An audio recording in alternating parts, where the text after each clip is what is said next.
Welcome back again to another 8th grade session. We left off last time.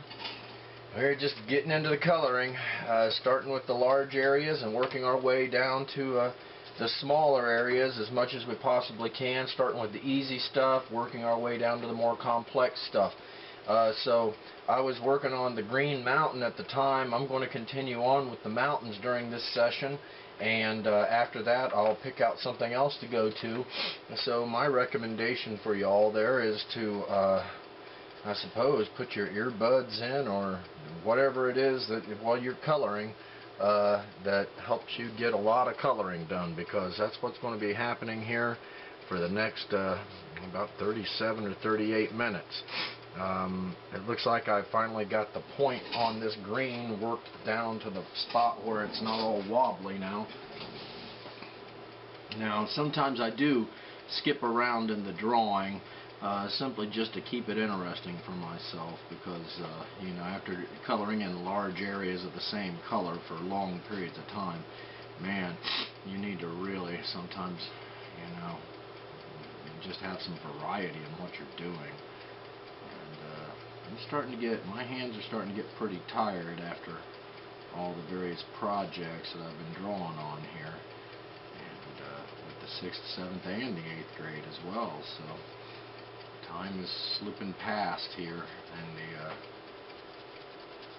grading period here, and the whole unit, the drawing unit. I can't believe it seems just like yesterday we were just getting started on the design unit, it seems like to me. And so this time goes by very quickly, and when your mind is occupied, it goes by very quickly. So I'm hoping that if you're watching this, that you're participating, and it gives you certainly something to occupy your time with while you are not able to be in the physical classroom. Although I really believe what is going to happen is I'm going to incorporate all of this into the physical classroom. I'm pretty certain of it. And that is going to really, I believe, and I hope, and I believe and hope that it's going to actually supplement and enhance the regular physical classroom experience. So some positive will have been gained here, and so that's always good, and it refines the educational product and makes it better in the long term. And so I don't know what else could be better than that, especially if you're an instructor or a teacher. It's really nice to know that you'll have that information out there, and these projects and the demonstration of how they're done will be out there for people to see, and can keep up if they miss school or for whatever reason. If we have snow days, we can just continue the project, for instance.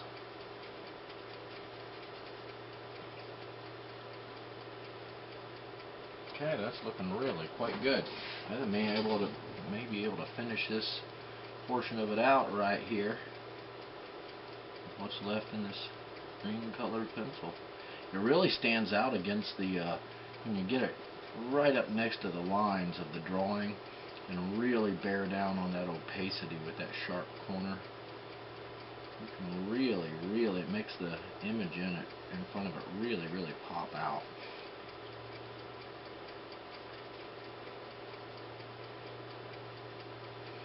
So if you've got any, and I have a little bit of a problem with the grooves for my grid lines, simply because I had to draw them very heavy for the camera and for the demonstration of the layout of the project, and as a result of that, they're very difficult to erase fully. And they also put a dent in the paper, which is difficult to color over top of. But if you sharpen up your colored pencil, or if you have that little sharp corner already developed, you can simply just put it right into that little groove that's left behind and draw right into it or color right into it, and it will almost always disappear, pretty close to disappearing at least. Okay, so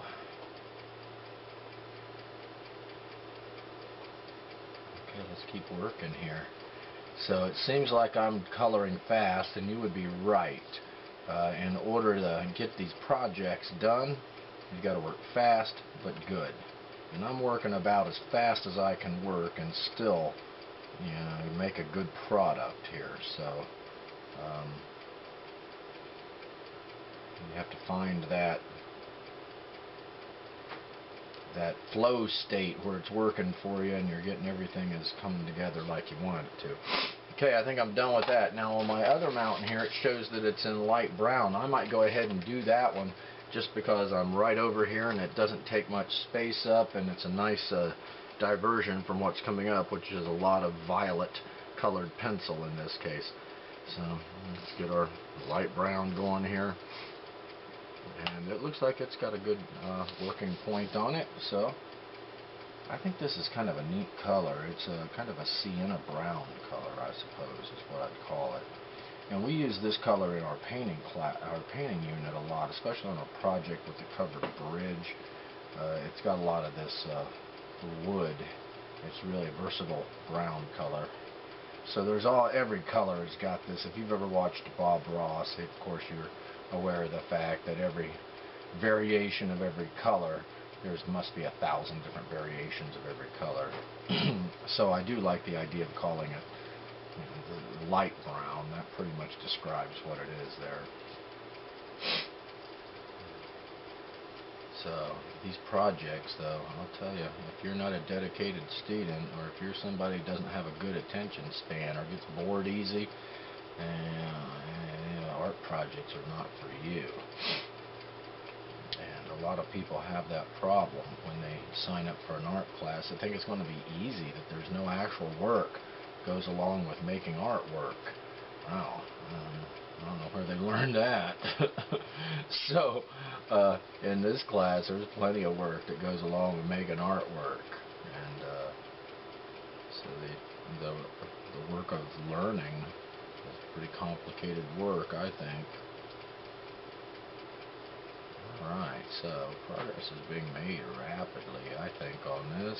And that's all really now because it seems like I'm going fast, and you would be right. But we did the planning up front, and when you do the planning up front, if you really did participate in that, you took it seriously, you were doing fly-by-night, fly-by-the-seat-of-your-pants planning there as you go, well then you've probably will find that you're able to work your plan a lot faster, with a great deal more accuracy, because you've already worked out a lot of the problems in advance. I'm going to have to sharpen up the pencil again. And that's all that planning is about, is trying to anticipate where you might have issues. And even then, even when you have plans, and I think you've watched me make this project, you're going to struggle with parts of it. And sometimes the plan has unexpected twists and turns to it that present themselves but don't necessarily have easy solutions, where you end up with a logic conflict that you didn't mean to create through the use of certain types of colors, and so you start to lose depth, or you start to lose the edge of another object that you want to define, and you have to sit back and recalculate your plan. And boy, that can be frustrating. Okay, well, I want to just continue coloring here, and that's how it's all done, ladies and gentlemen. I've made some really large paintings and some rather large drawings over the years as well, and boy, some of them take forever to get done. The large paintings are literally very physically tiring. Standing and leaning over a lot of times to use paint brushes in really odd poses is really stressful, and your eyes get very tired very quickly. And that's probably the first part of your body when you're making this type of artwork that gets fatigued, is your eyes. It's hard to tell if you're in focus. So I focus the camera before we even start, and so I don't see how the camera could go out of focus, but then I look up sometimes at the screen and it appears to be out of focus to me. And so Nothing has changed except that my eyes are getting tired. Okay, now we're to violet here. And it looks like we've got some violet there, and probably enough to do the job on that massive violet mountain. And there's not much left of it here, so we're going to have to make every little bit count.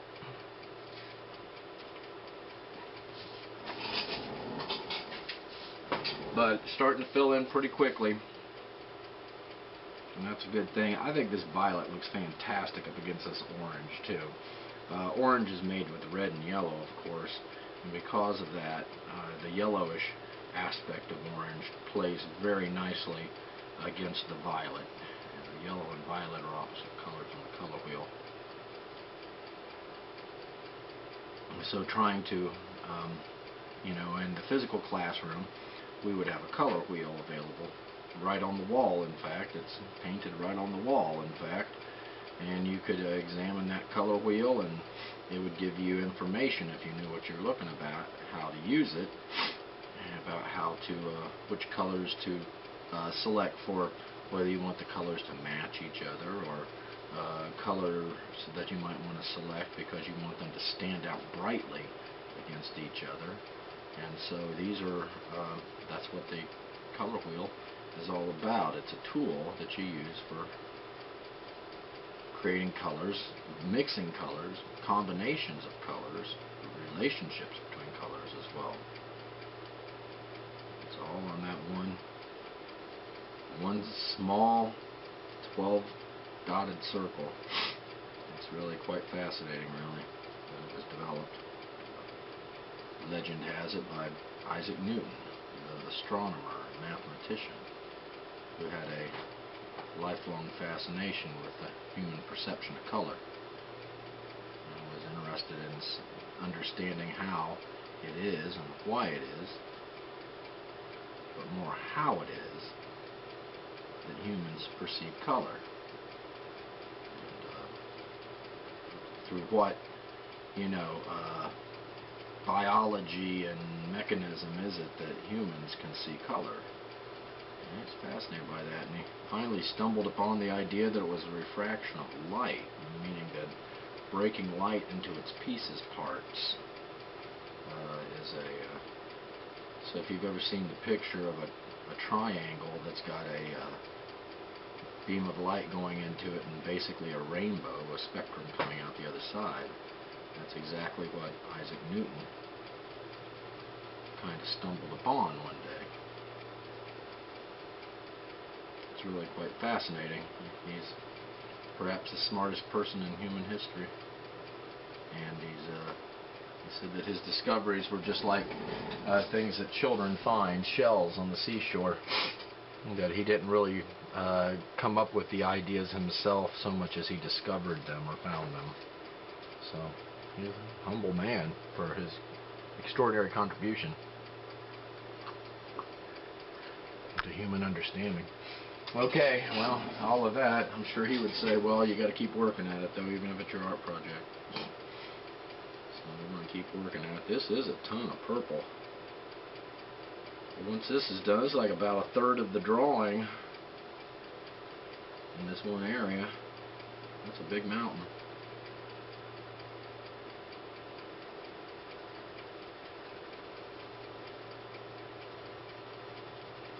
So I hope that you're keeping up with this, and if you're not, you will have to do some work off on your own time, I suppose, if you're not able to keep up with the production rate, or if you're simply not able to stay on it for 30 minutes or more at a time, then it will be problematic for you to get the project done in a reasonable amount of time.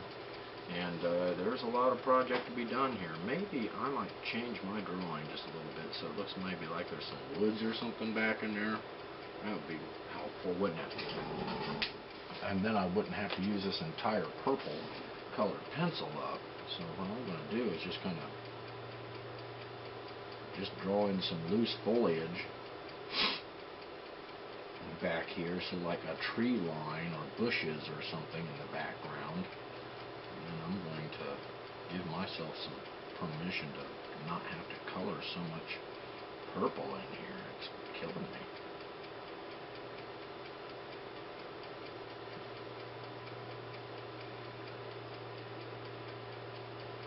So what this is, it just represents kind of a distant tree line, for instance, or, you know, a bunch of trees and shrubbery and bushes in the background there. Okay, so that'll take away a lot of that so that I don't have to spend a great deal of time on only that violet color. So sometimes you edit your picture and it makes it better.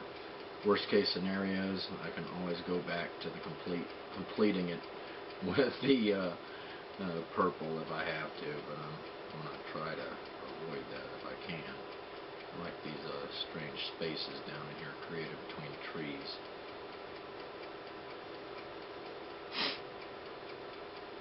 And all that, I think I can just work on this part right here pretty quickly now. So I'm kind of curious to start seeing some of the photos back on this particular project. I've seen a few. It's pretty interesting stuff going on. Difficult project, but people are getting results already. And if we would have been in the physical classroom, I'd be able to see everybody's work every single day in class.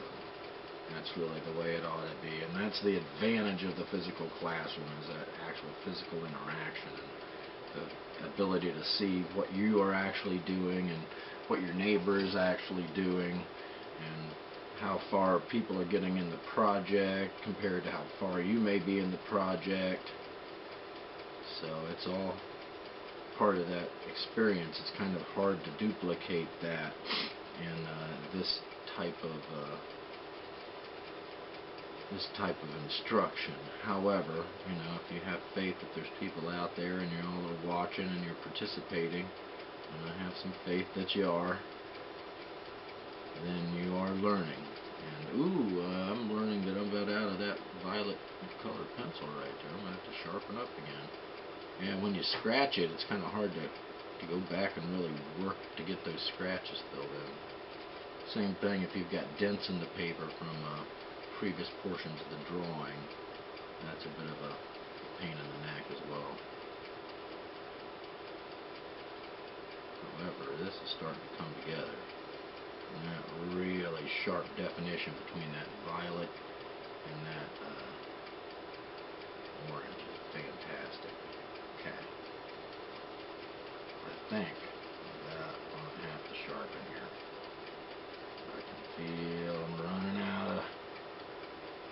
Okay, I'm running out of purple. Well, that looks fantastic against that. I'm impressed with that. So we just keep on keeping on. It may take a couple more sessions. We may actually have to do some work off camera, ladies and gentlemen,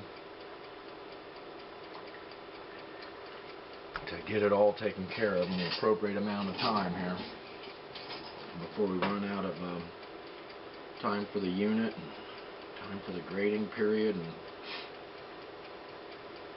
just can't get more time.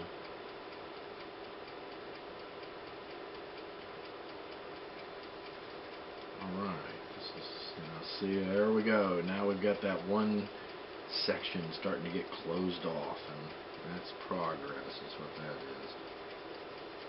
And the way that this is showing up is also giving us good indication of progress as well. So I'm going to start varying the strike of my line so I can get that interesting sparkly, shimmery texture back that shows up when you do that with a colored pencil, or at least this type of colored pencil, Crayola colored pencils.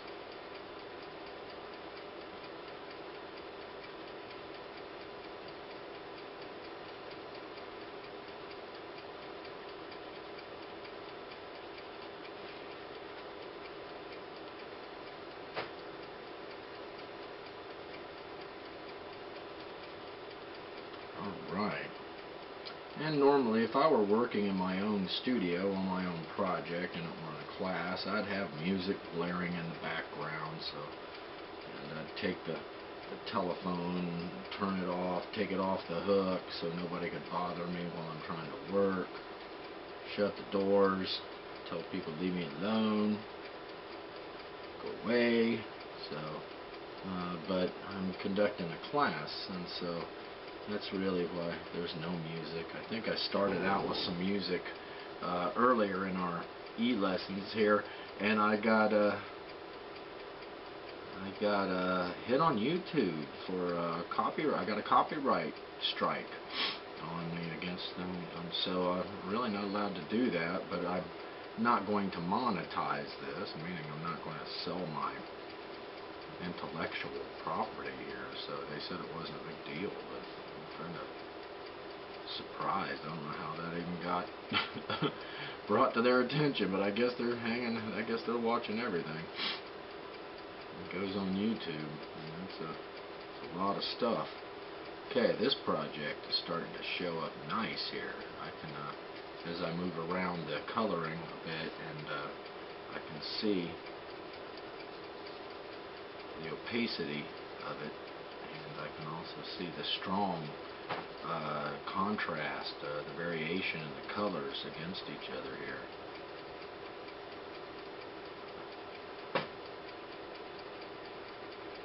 Okay, so let's see what we got. It's looking good. I finished out the sun today, finished up the green mountain, brown mountain's done.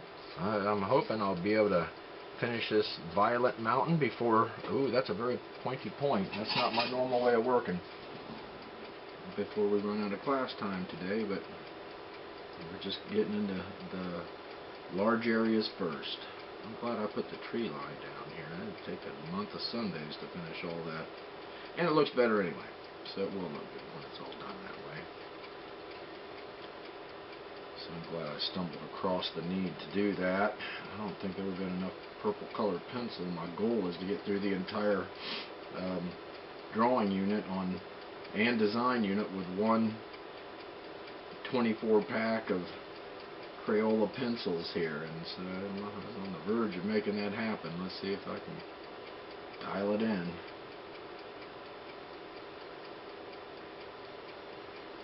This really shows up great against each other. I'm kind of starting to wonder what will be the next color.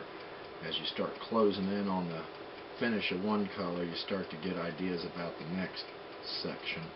And that's probably going to be the blue or maybe the gray clouds. But the blue would be a good place to go next, just for a little bit of variety there. I've got some of that really bright, brilliant cerulean colored blue. They call it sky blue in a Crayola kit. That's what I want to use because I really find that color attractive in the background, especially right up against. Now, orange and blue are actual complementary colors. They're opposites of each other on the color wheel, like I was just talking about. So that will show up really, really good. And the sky blue seems to have a lot of white color content in it as well. So it's kind of tending toward a baby blue.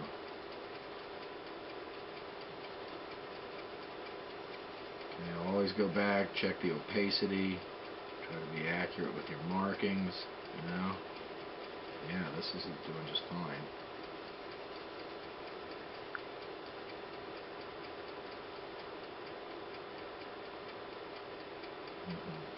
So it's kind of interesting to I've never really watched myself work on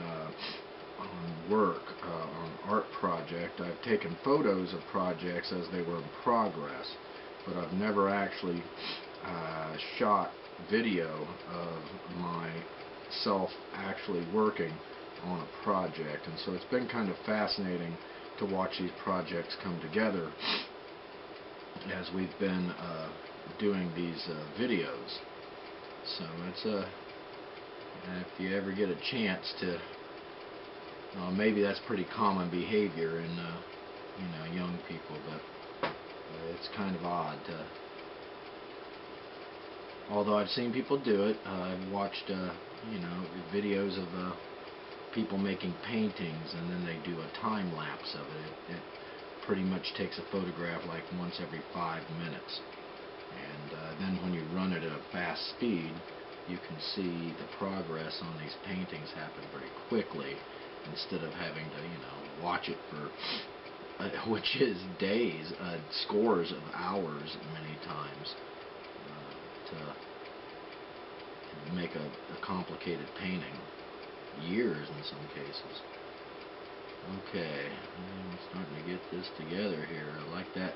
Also, right up against that chimney there on the house, it really looks pretty good too, and it's going to just really define that verticality of that, the line of it. It really sharpens that transition there, so it kind of hard focuses it. Okay, now we're getting somewhere, but I'm about out of colored pencil. I gotta keep it. And we're gonna work this poor little, what's left of this violet down till there's nothing left of it, I suppose. And that'll be a happy colored pencil when it gives everything it's got to make an art project. And if it's a Crayola colored pencil, then it's totally happy to be giving itself up for a sacrificing itself for a school project, of course. I'll tell you what, I've been doing more talking, I think, on these lessons than I do in the actual physical classroom. My voice is getting strained. Okay, I'm seeing progress here. And I'm also seeing that my colored pencil, my violet colored pencil, is going to perhaps go the distance this time. I see so many of them that just broken beyond recognition in our classroom back at the school, the studio. So it's kind of distressing to see colored pencils so misused and abused, when all they did was try to help people. Okay. I believe a lot of our problems in the world might be able to get solved if people just sit down and color with each other. I mean, if you have somebody sit there and maybe chat with while you're both working on a common project, you have a way of, you know, working things out sometimes, instead of getting in a fight over what color you're going to use. Okay, this is going to work here. Yep. I'll be happy to be done with the purple here. I gotta tell you, it's a lot of work. I think I'm going to go to the blue next up in the sky, because I really kind of need to brighten up this thing a little bit here. Okay, there we go. Maybe a little check on the opacity throughout the purple part. There's some thin spots right there.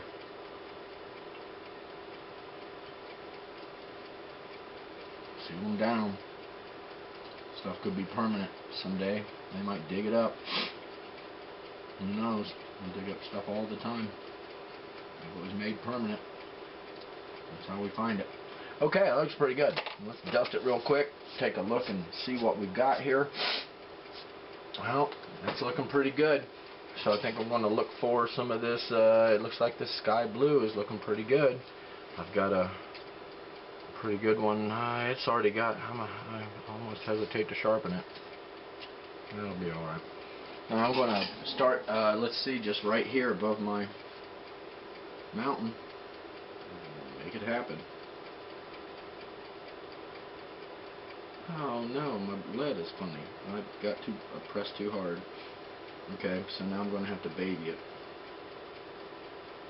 But you can always kind of make it work, even if it gets wobbly. You just kind of got to be gentle and figure out which angle to color it with, and pressing straight down on it is usually a good idea, as you see me doing right here, right now. If you start kind of tilting the pencil, and if it's already got a weak lead, all it's going to do is break, and then you're going to be back to not coloring. You'll be back to sharpening the pencil. That's a great way to waste the entire project time.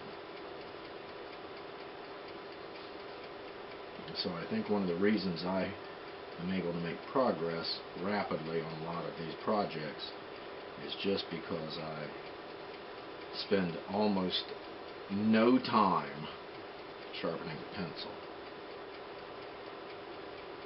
Just give it 3 or 4 good turns in the pencil sharpener.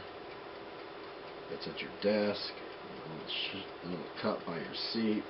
There's one for each table, so one sharpener for every 2 students.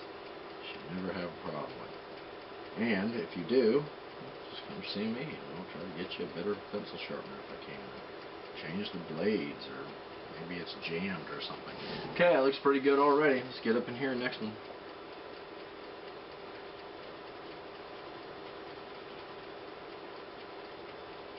So you can make a lot of progress in about 37 or 38 minutes. You can make a lot of progress in 40-something minutes, at least in a middle school project. Now, if you're going to start a complicated painting or something, you're going to be working on it multiple hours at a time, because you get the right color of paint mixed up. You don't want it to dry. You want to keep working on that color if you can and need to. So it's art is one of these things that's really on a long attention span activity.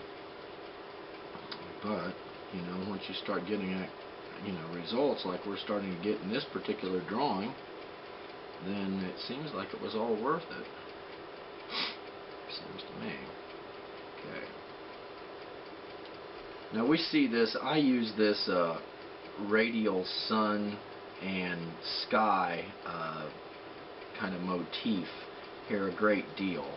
I put it in a great number of the pieces of artwork we use, and it's simply just a designy looking background. It takes up some space. It's easy to draw for most students. It's got a nice sense of motion to it. It gives you that sense of, hey, is the sun coming up or going down? And to be honest, I've been to places and many times in my life, and I've seen pretty much this exact sun setting or rising based on where I was at. And it will periodically, you'll actually see something that, although it may seem contrived at first, is actually based on something real. Okay, that looks like I'm making some progress there. I got to keep at it. Okay, I'm glad I came across a small area here for a change. I think we're going to make my clouds all gray. Maybe put some detail in them, I don't know. In the 6th grade drawings of their cars that they are doing, we usually put a big puff of smoke underneath one of the tires, the rear tire that is, and then you've got to put little black markings in that puff of smoke periodically, so it looks, more like a burning rubber. And so that's always a good thing to add to your clouds as well. Although our clouds are going to be gray and somewhat storm cloudy, maybe. That's the way it is in the plan, so I'm going to stick with it. But perhaps I won't get so totally heavy pressure on the gray that I want to be using. I'll put in some little black, curves in there to show where the clouds, the puffs of the clouds are at. Okay, I'm just going to touch up any opacity issues. Take a look at that on the projection screen and declare it's looking pretty good. I got to continue on here with the sharpening, and if I can get a few more of these parts of the sky in, I'll be thrilled. Okay, that's looking good too. So back to what we're doing here. I'm seeing on the camera that it does look really quite good if I get that off of there. Dense, saturated colors starting to come together.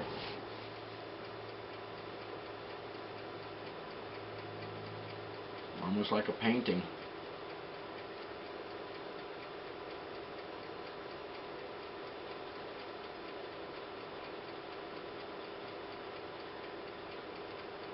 So the end of the drawing unit is coming up. I'm going to be having a quiz here soon. Oh, there we go. Speaking of the end of stuff, that's the end of this period. I'm going to finish up what I'm on right here. Quickly take a look at what we've done. If you're actually drawing the project with me the way I'm drawing it, and I'm not saying that you have to, but that would make the whole thing easier for you, I believe, since you can actually see what I'm doing demonstrated, and you can simply follow along with it. But if you're doing your own background, and it's equally C- simple, but it's got enough complexity in it that it's interesting to look at. So that's what we're really looking for here, is a little bit of complexity in the form, or the relationship between the subject matter and its and the negative space, the background. That's all from the design unit. I think I'm going to do this blue area down here and then I'll get started in the next session on that large blue area above the cloud. That's the last section of the sky that would be visible, at least in this particular part of the drawing. I can't see where it would be anywhere else either. So we're making extraordinary progress here. In one period, or one class session, been able to get through finishing the sun, been able to get through finishing the green mountain, able to get through the brown mountain, the purple mountain. Had to add a little bit of foliage, or I'd probably still be coloring that purple mountain. So that looks pretty good right there. Tight control, good definition of edges. Very nice. This is what we got. That looks fantastic, ladies and gentlemen. I hope yours is coming along as well. Started with this, starting to look just like it. At least, in fact, better. The finished product is better than the idea. So being able to finish off what we did, I put in this foliage. I thought that was a good idea now, and progress has been made. So we'll get back together in the next session. We'll just push the instruction. I'm thinking maybe 2 more sessions, and you may have to do a little work on your own. Have a nice day. Bye.